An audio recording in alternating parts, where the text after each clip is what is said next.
All right, so back in the saddle here again, and just continuing to push kind of a little bit more in a westerly direction now.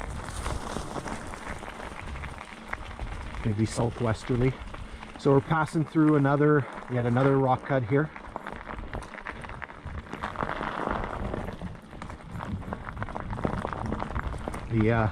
The ground here is still frozen from last night. I'm crunching over the frozen dirt. Okay, so I'll zip you ahead a little bit until we get to our next rock cut.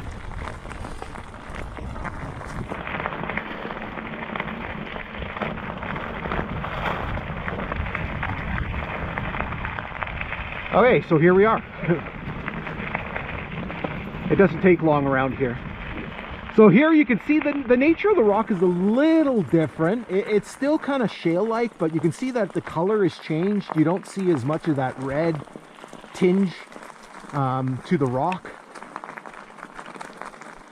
Doesn't appear to be as soft. There's a little bit of red here. I don't know, it's hard to see. I apologize. It would have been nice if we would have had a little bit of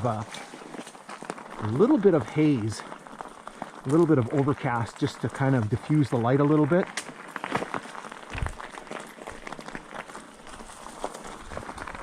Here you can see getting into a little bit more of that red.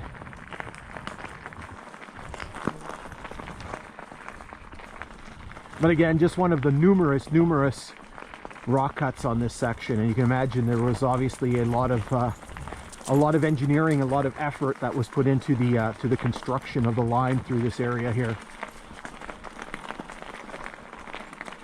And remember, this is just kind of at the dawn of the age of mechanization here. There's a little bit of machinery that's at play here, but there's still a lot of human effort that is being used to build this. Now, our next stop is right here, and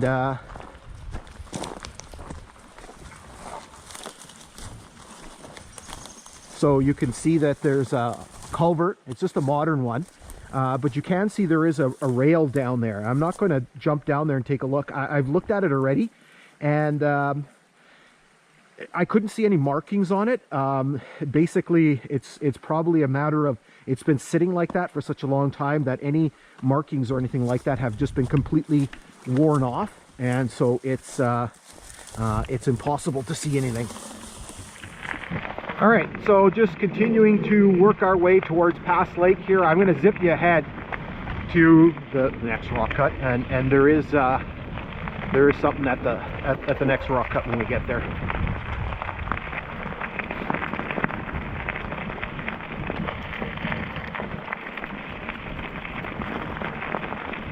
Here's the start of it. And so again, you can see kind of that red colored rock. This cut is probably, I don't know, 20 feet or so high. It's a little bit higher over here. Maybe here you're starting to push that 25-30 foot range. Again, just absolutely gorgeous scenery here. Just a beautiful area.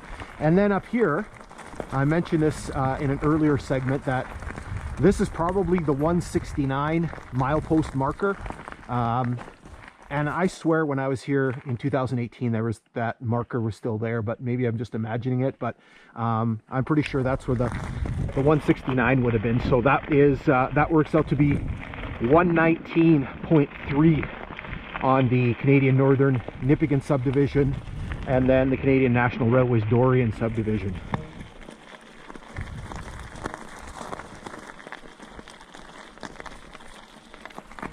Okay, so surprise, we're into yet another rock cut. This is just a little bitty one here. And then there's a little gap here, so I'll zip you ahead.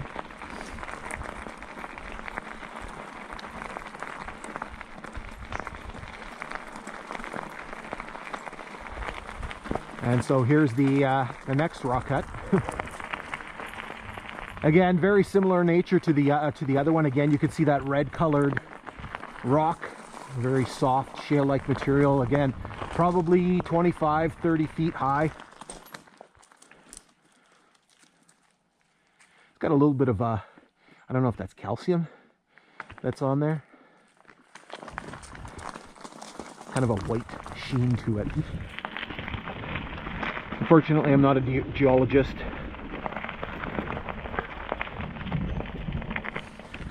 Okay.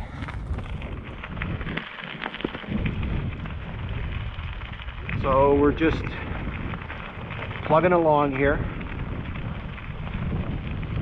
Normally in these episodes I kind of speed you up and kind of go from one spot to the next, but it's very difficult on this section because there's so many stops. So here we're into another rock cut again. And so you can see it's, for now, it's kind of mostly on the southerly side. If I pull in a little bit over here, you can see a little bit better without the glare. Again, you can see that very soft red rock.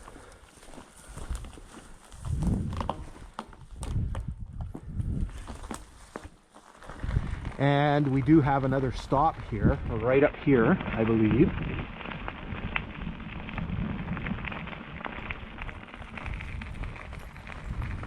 Somewhere up here.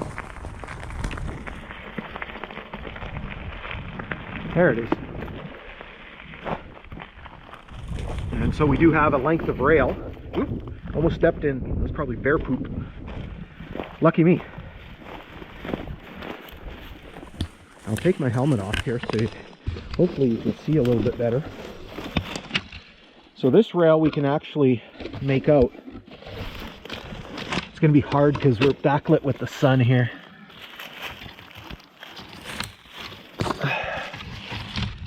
I'm pretty sure that says Algoma. Again, it's really backlit, so you can't see. There's Algoma, and I'm positive I read it here. There it is. I see 1953. So again, just the usual hodgepodge of rails that you see on this line. Okay, so back up on the bike and we'll just continue pushing our way towards Pass Lake. All right, so just continuing to work our way towards Pass Lake here. Here you can see some examples of some of the erosion that's happening to the sides of the grade. We do have a culvert up here. It's a modern culvert, but I don't think there is a mileage marker on there, but it is completely illegible. Okay, so I'm gonna zip you ahead to our next stop here. It's coming up in about 100 meters or so.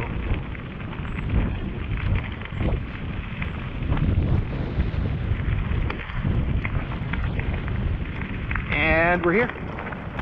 All right, so this is kind of a really interesting one. We actually have what used to be a creek crossing. It's dry, but we're actually going to drop down and we're going to take a look at this culvert because it is a stone culvert, and you really don't see too many of those. Sorry, I'm just distracted here by this piece of rock. That's quite the mineralization in the rock. One of the things that you're going to find in this area here is this area is one of the largest producers of amethyst in the world. Amethyst is Ontario's official gemstone, and so there's lots of things around here. There's amethyst mines, just kind of there's a couple of them just to the kind of the east of here. There's a place just up here just to the west called Amethyst Harbor. So it is a very common thing. So we're going to drop down and take a look at that culvert. Okay, so we've made our way down below the grade. You can see we're not particularly far below the grade, maybe 6 or 7 feet or so. Before we do that, kind of a neat little thing I saw here.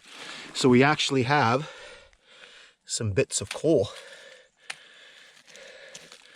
Ground's kind of a little bit frozen this morning, so I can't kind of pick a little bit more, but there's a few pieces here. You can kind of see the black. All right, so Here we have an example of a stone culvert. You don't really see too many of these. I do apologize. The light's really kind of giving us a hard time here with the shadows. But basically this is a non-functioning culvert. You can kind of see the opening through there. Some of the rock is collapsed down, but what really gives it away is this channel here. This is not natural, okay? I mean, the way that this is carved out, you can see it's kind of got these really sharp edges to it.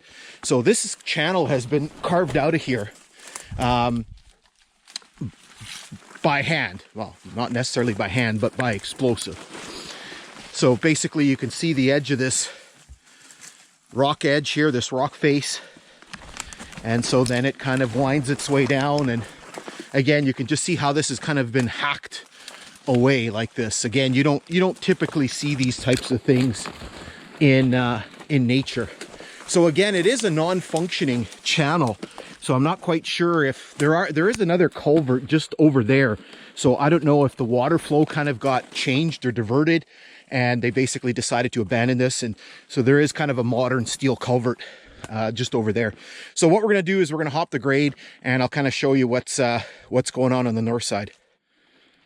Okay, so we're over here on the north side of the grade, and the grade is just right over there. So you can kind of see there is kind of some traces here of that rock work, that channel, and then you can kind of see it goes here and then kind of disappears. There's a huge tree growing in here. Probably gives you, and you can see some of the other trees growing in the channel here. So kind of gives you an idea of probably when they stopped using this. So it almost seems that the water would come down kind of this way here.